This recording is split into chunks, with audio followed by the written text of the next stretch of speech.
Okay, I'm back again. It's been a couple, 3 days. Been kind of down on my back. My back's been really been hurting me. I've had a old back injury from way back. So I've been kind of taking it easy. So it's been a couple days, but I have done a couple things. Um, Getting it ready for carving. If you notice this little edge I cut, I was able to cut that on a router. Also, I just got in my templates. Some templates I've been waiting on. So I did this first fiddle without a template, and well, let's see, that's the inside, so this is going to be the outside. And as you can see, it's not that far off. It's probably a little bit bigger than what the template calls for, but that's okay. This is my fiddle. I'm building this fiddle. This one's for me. And the next fiddle I build, and I will build more, I will base my next fiddle off of these templates. Of course, one of the main reasons why I got the template is for carving the neck. This little area right here, that's going to be a challenge. The scroll, that's going to be a challenge. So we're going to see how it all turns out. I'm going to have fun doing it regardless. I went sharpened some chisels, sharpened some planer blades. Fixing to put a fine edge on these chisels. I've got some gouges coming in. I'm waiting on my gouges, but I can start doing some carving. So let me get that all done, and I'm gonna get back with you in just a minute. I got a story to tell you. Something my mom reminded me of. It's gonna be an interesting story about the day I almost drowned as a kid. So I'll be right back. So I'm just about to finish sharpening all my blades. I got a little bitty planer blades, a little small blade that fits. Where'd I put it at? Just to show you real quick. Oh yeah, a little small finger blade, plane I should say. I'm sorry, plane. To get in really small spaces. So I'm gonna finish this up, and I'm gonna tell you a quick little story, and then I'm gonna start carving. First of all, the word of the day is gris-gris. You know what gris-gris is? Well, I'm gonna tell you what gris-gris. Even hard to say sometimes. I'm gonna tell you what a gris-gris is, and I don't believe it. I don't even believe in that.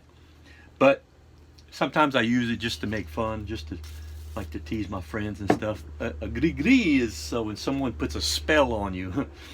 They might say, "I'm gonna put the gris-gris on you and make the babette come after you." We used babette the other day, and that might give you an idea what a babette is. If you got a gris-gris from with a babette coming after you, you in trouble. Anyway, I don't believe in gris-gris. That's never did, but I still like to use it just for fun, you know, just to tease.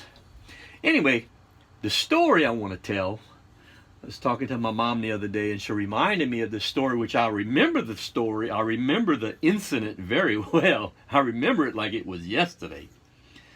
It's very vivid in my mind.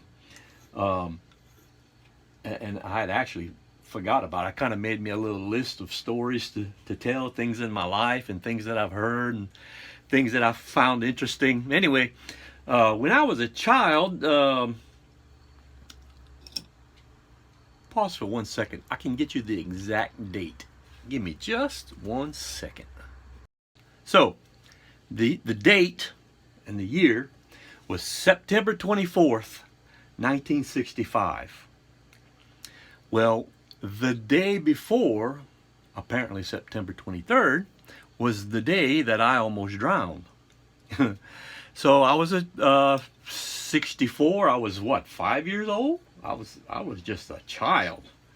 I was younger than what my grandson is right now at this moment. So anyway, my dad was a trawler. We were living in Venice, Louisiana, and he was running a trawl boat for somebody, for a friend, and so he was on the dock. I was on the boat. 5 years old, mind you. I was on the boat, which I mean, he was only like maybe 30 feet away from me. He could see me everything I was doing. I had a little toy boat. He must have carved for me a little toy boat on a stick with a string, you know. And so I was leaning over the side, playing in the water with my little boat, my little bateau. And as a child, you're fearless. I mean, I felt like I was fearless. I never really realized I was in any kind of danger. Mind you, I didn't know how to swim. So I was leaning over the side, playing my little boat, leaning further and further and further away. I'm fixing to do some carving here. Just a second. Matter of fact, I might do some carving while we're talking. Hopefully I won't make a mistake. So I was leaning over further and further, and of course you get the picture, right? Blooch! I fell in. Well, immediately my dad jumps in after me. And he said that the only way that he could find me is because he heard the air bubbles. I guess I was letting out some air. I was drowning and didn't even know it. I remember being underwater. So he caught me. He found me. Got me up. I mean, immediately we went home. And of course, my parents were young back then. My dad couldn't have been no more than 21, 22 years old. They were children themselves. The thing about it was, my mom was pregnant for my brother, and she had him the very next day. She was in labor. That would have been obviously a tragedy. I'm sorry, Mom. I didn't know any better. But yeah, that was an interesting story. I remember to this day. I remember falling overboard. I remember being in the water. I don't remember too much after that. My dad got me. I remember lying on the couch at home, and I remember my mom being all nervous.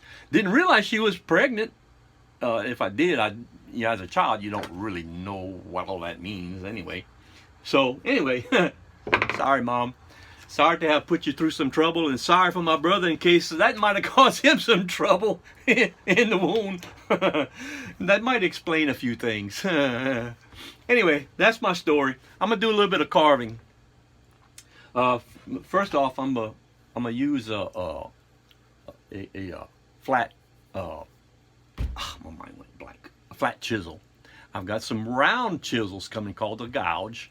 That way you can kind of get in there and make your curves and all kind of stuff. So I'm gonna do some carving, and I'm gonna show you what I've done in just a little bit. I'll be back. Okay, so I'm doing my first carvings. I'm gonna set me up a better board later on with a couple of guide rails to keep this thing from moving, to make it easier to process. I'm starting with the softwood first. It'll be a lot easier. And already I know that you need to take small chunks. Don't take big chunks. Maybe go against the grain a little bit. Maybe go this way against the grain. And while I'm doing this, and as I was setting up, and after telling that story, I remember my wife telling me about a story that an almost tragic event that could have happened in her life when she was a child. When she was younger, her parents apparently lived somewhere near the Sabine River, near Texas. And anyway, I think she said she was like 4 years old at that time. And they were on the river for whatever reason. Long story short, there was this little chalet that she was playing in, a little boat. And her mama didn't notice, but the boat kind of, I don't know how the boat come untied, but she drifted by herself, 4 years old, mind you, in the Sabine River. I don't remember how she said they got her, but that could have been, that could have been tragic. So anyway, I was just, made me think of that. I thought I'd share that with you. All of you who know my wife, the family probably knows some of that story. But yeah. You know, if you're from Louisiana, you're gonna be in the water some kind of way, somehow, somewhere, some way. As a child, as an adult, you know, you're not gonna be able to help it. But anyway, I got some more stories. I got plenty more stories.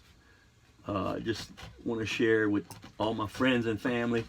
A lot of my family might not even know some of these stories, but so I'm gonna take the opportunity to share them. So right now I'm gonna do some carving. I know you don't want to see all this. It's gonna be kind of boring for you. It's not gonna be for me. So I'm gonna fast forward and I'm gonna show you when I get a little bit further along. Oh yeah, one other thing.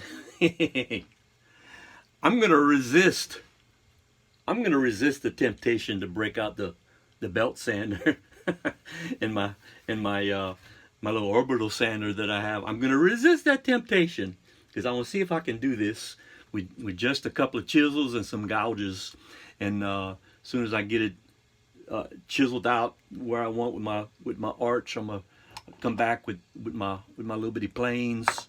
I've got another plane here. Of course, I got it apart right now, but using this smaller plane. So I'm gonna try to resist that urge. Sometimes I get impatient and I want things to be done like right now. Can't clap. Can't snap. I want it right now. But I'm gonna resist that urge. Oh, by the way, needless to say, I did learn how to swim. Matter of fact, my parents, my dad, taught me how to swim almost immediately after that. So yes, I do know how to swim. I know how to swim now. Yeah, I mean, I'm a decent swimmer. I can get by. And so I just didn't want to leave y'all hanging. Yes, I do know how to swim. From Louisiana, being from Louisiana, you gotta know how to swim. You know, I mean, there's just no two ways around it. So, anyway.